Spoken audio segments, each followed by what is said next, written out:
네, 안녕하십니까. 신지식인 정인태입니다. 저는 국립한국복지대학교 특임교수를 역임했습니다. 금리 인하 요구권 10명 중 8명이 거부당한다라는 겁니다. 이 참 심각한 문제인데요. 네, 그래서 결국에는 이렇게 금리를 이 일반 국민들은 이 금리가 너무 높아가지고 절망 속에 빠져 있는 거죠. 그래서 금리 인하 요구권에 대해서 10명 중에 7명은 잘 모르고 신청해도 절반 이상이 퇴짜를 당하고 있다라는 거예요. 퇴짜를 당하는 거죠. 네, 아주 심각한 문제입니다. 네, 알고 있다 30%안 되고, 그리고 5명에서 1명은 신청 경험을 했는데 절반 이상 미수용하고, 신청 때 80%가 불편하다, 갖출 게 많다라는 거죠. 복잡한 증빙 서류. 네.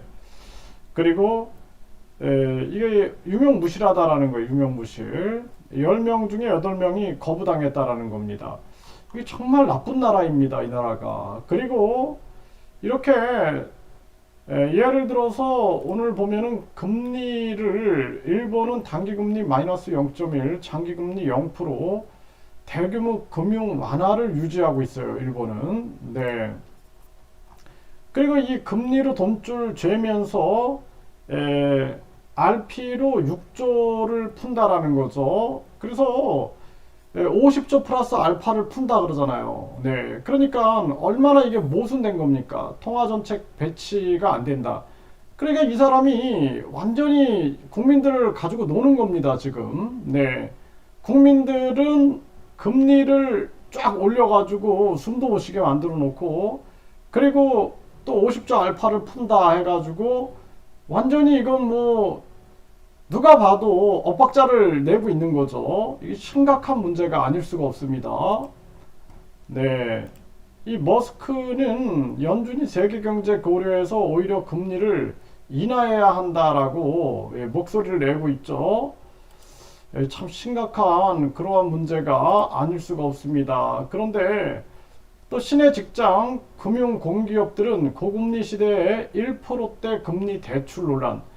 그러니까 직원들은 1%대, 또 공기업들은 금리를 내주고 있는 겁니다. 네, 그래서 이게 이 나라가 어디까지 불공정이 어디까지 갈지 모르겠어요. 이게 있을 수 없는 일입니다. 마구 성과급 잔치하고, 그리고 금리 같은 경우에도 1%대, 누구는 1%대 금리 대출을 받고, 그것도 이것도 다 국민 돈이 들어가 있는 데 아닙니까? 그리고 일반 국민들은 뭐 8%다. 그래가지고 뭐 자살하는 사람도 있고, 이게 얼마나 불공정한 대한민국의 모습인지 모르겠습니다. 네. 공기업 직원은 집 살 때 1%로 저금리 억대 대출 여전히 진행하고 있다라는 겁니다. 네. 시중금리는 7%인데, 그러니까 이 나라가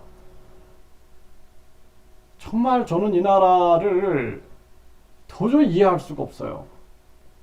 조선시대 때 양반들이 자국민들을 노비로 사고 팔고 개 취급을 하고 돼지 취급하고 그렇게 하더니 지금도 똑같지 않습니까? 이게 어떻게 이런 일이 벌어질 수 있는지 저는 이 나라가 참 나쁜 나라다라고 생각을 합니다. 네.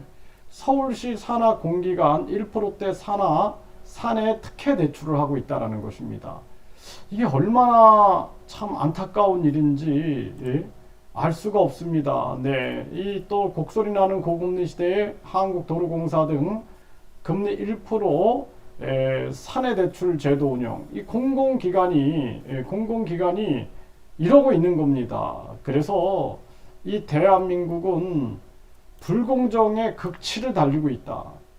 저는 정당들도 보면은 정당 보조금, 선거 보조금, 선거 보전금으로 불공정한 정치를 하고 있고, 또 이 관료들은 1조 원대의 특활비를 운용하고 있고, 이렇게 국민들은 쥐어짜면서 자기들은 1%대 대출을 받아가지고 특혜를 누리고 있는 거죠. 심각한 문제가 아닐 수 없습니다.